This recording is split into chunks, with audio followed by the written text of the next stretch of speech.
From 1789 until 1947, our nation won some of its greatest military victories under the direction of a Secretary of War operating within a Department of War. Today, with this executive order, you will authorize the current Secretary of Defense and the current Department of Defense to once again embrace this great lineage and once again be named the Secretary of War and the Department of War. So this is something we thought long and hard about. We've been talking about it for months, Pete and I, and Dan. Dan came into the fold. By the way, a great general. He headed up the, I wouldn't call it an attack. I'd almost call that one maybe even more than an attack. What he did with Iran, you saw the success of that operation. It was perfect. In fact, this was sent to me by the great company that makes that particular B-2 bomber. And it was flawless. It was actually flawless. They flew for 37 hours back and forth, and there wasn't a bolt that was out of condition. There wasn't an engine failure. There was no problem. It was a perfect attack, and it knocked out any possible nuclear capability for Iran, which nobody wanted to see, and we weren't going to put up with.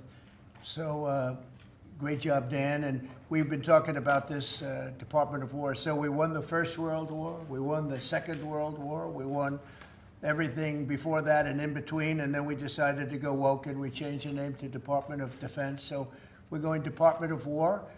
And I'd like to ask our Secretary of War to say a few words. Pete Hegseth. I think it's a much more appropriate name, especially in light of where the world is right now. We have the strongest military in the world. We have the greatest equipment in the world. We have the greatest manufacturers of equipment by far.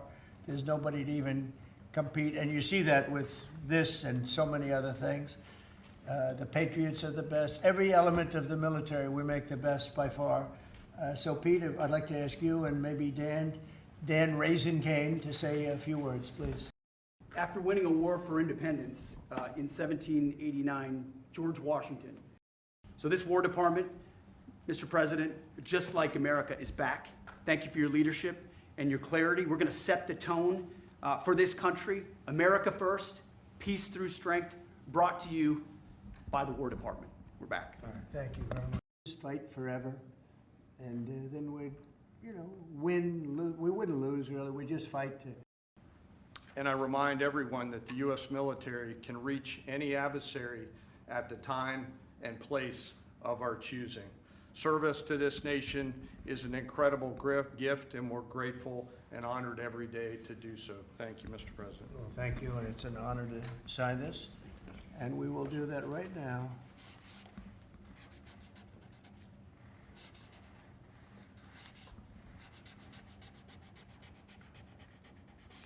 I think that's a big one, I'll be honest.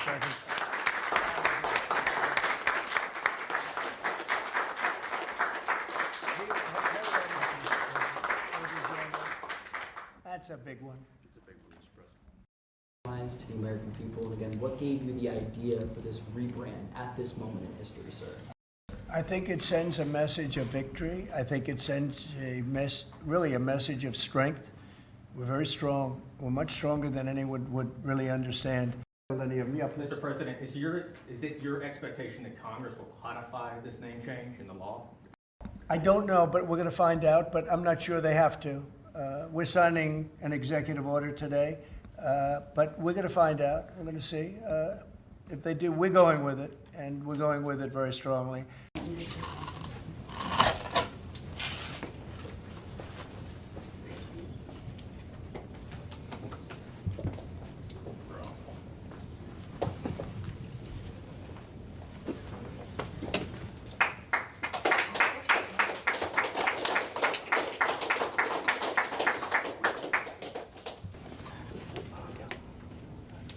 Might be easier just not to put the cover on.